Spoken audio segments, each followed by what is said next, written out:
प्राचीन ग्रंथ परम सत्य मतलब परमात्मा का वर्णन कैसे करते हैं?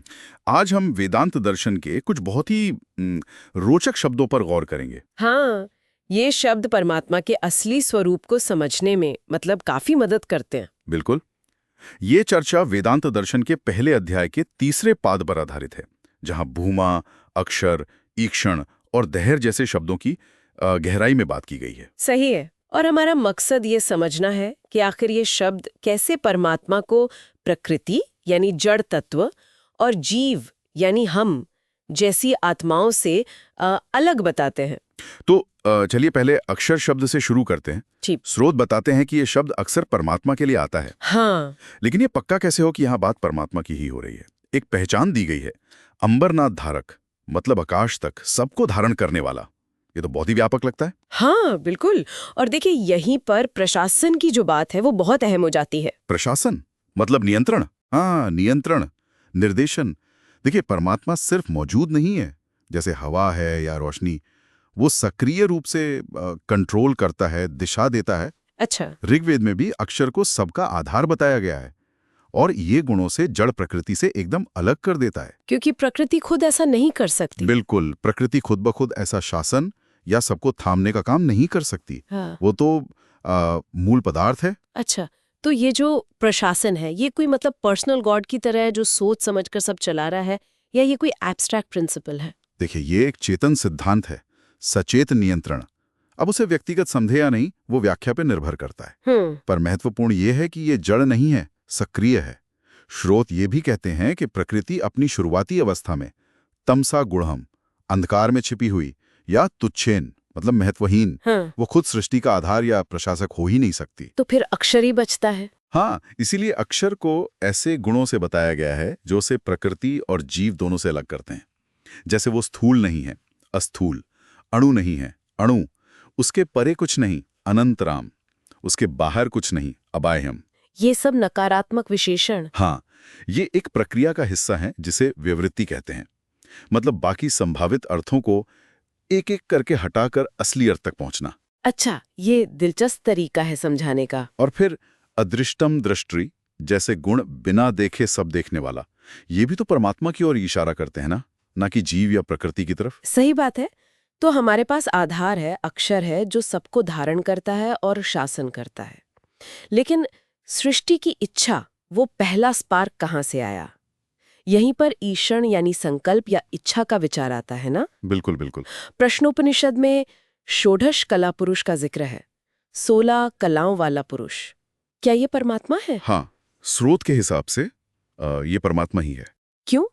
कैसे पता चलता है? क्योंकि आगे साफ कहा गया है, स एकशत लोकानुसृजा इति, मतलब उसने इच्छा की कि मैं लोकों की रचना करूं।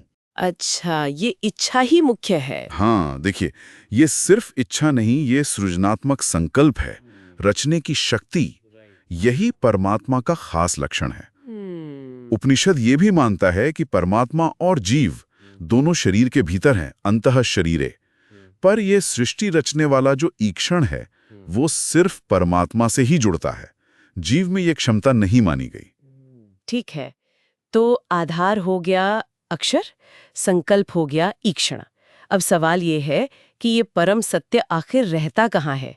छांदोग्योपनिषद में शरीर रूपी ब्रह्मपुर के भीतर एक दहर मतलब बहुत ही सूक्ष्म स्थान या कमल का जिक्र है। हाँ, दहर आकाश। तो इस सूक्ष्म आकाश में कौन है, जीव या परमात्मा? यहाँ देखिए, जो बाद के वर्णन हैं जिन्हें उत्तर वचनेभ्यः कहते हैं वो बहुत महत्वपूर्ण हो जाते हैं। अच्छा। उनके आधार पर स्रोत इसे परमात्मा ही मानते हैं। किन आधारों पर? कई बातें हैं। एक तो ये कि इस दहर आकाश के बारे में कहा गया है कि इसमें सब कुछ समाया है, सूरज, चांद, तारे, सब कुछ। सब कुछ इसी छोटे से आकाश में? हाँ, और ये शरीर के बूढ़े होने पर बूढ़ा नहीं होता, न अस्य जराए तज्जीरियति। अच्छा, ये तो बड़ी बात है। और सबसे अहम, यही सारे लोकों का सेतु और विधृति यानी धारण करने वाला है। एष सेतुर विधृति रेशाम लोकानाम संभेदाय। अब सोचिए, क्या ये क्षमता किसी जीव में हो सकती है? नहीं, बिल्कुल नहीं। ये तो वाकई असाधारण है। मतलब हमारे ही भीतर एक ऐसा आकाश है जिसमें सब कुछ है और जो कभी नष्ट नहीं होता। कमाल है। हाँ, और एक और बहुत गहरी बात कही गई है, सुनिए। हम सब गहरी नींद में हर रोज हाँ, इसी ब्रह्मलोक, जो स्वयं परमात्मा है, में जाते हैं, पर अज्ञान की वजह से उसे पहचान नहीं पाते। अहर अहर गच्छन्ति एतम ब्रह्मलोकम न विन्दन्ति। हर रोज जाते हैं और जानते नहीं। हाँ, ये सोचना भी कमाल का है कि हम रोज अनजाने में ही अपने परम स्वरूप के इतने करीब होते हैं।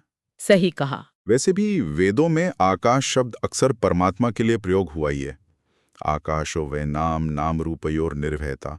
तो ये बात दहर आकाश को परमात्मा मानने को और पुख्ता करती है। तो हाँ, मतलब कुल मिला के देखें तो हमने समझा कि वेदांत दर्शन कैसे अक्षर, ईक्षण और दहर जैसे शब्दों का इस्तेमाल करता है। बिल्कुल। ये शब्द परमात्मा के खास गुणों को दिखाते हैं, जैसे सबको थामना, सक्रिय रूप से शासन करना, सृष्टि का संकल्प करना, सब कुछ अपने भीतर रखना और कभी बूढ़ा या नष्ट न होना। सही। और यही गुण उसे प्रकृति और जीव से बिल्कुल अलग पहचान देते हैं। हाँ, और एक बात और सोचने वाली है चलते चलते। बताइए। अगर गहरी नींद हमें हर रोज अनजाने में ही सही उस दहर आकाश में बसे परम सत्य यानी ब्रह्म से जोड़ती है, तो फिर वो कौन से सचेत तरीके या अभ्यास हो सकते हैं जिनसे हम जागृत अवस्था में भी इस गहरे आंतरिक जुड़ाव को महसूस कर सकें? ये सवाल श्रोताओं के लिए छोड़ जाते हैं।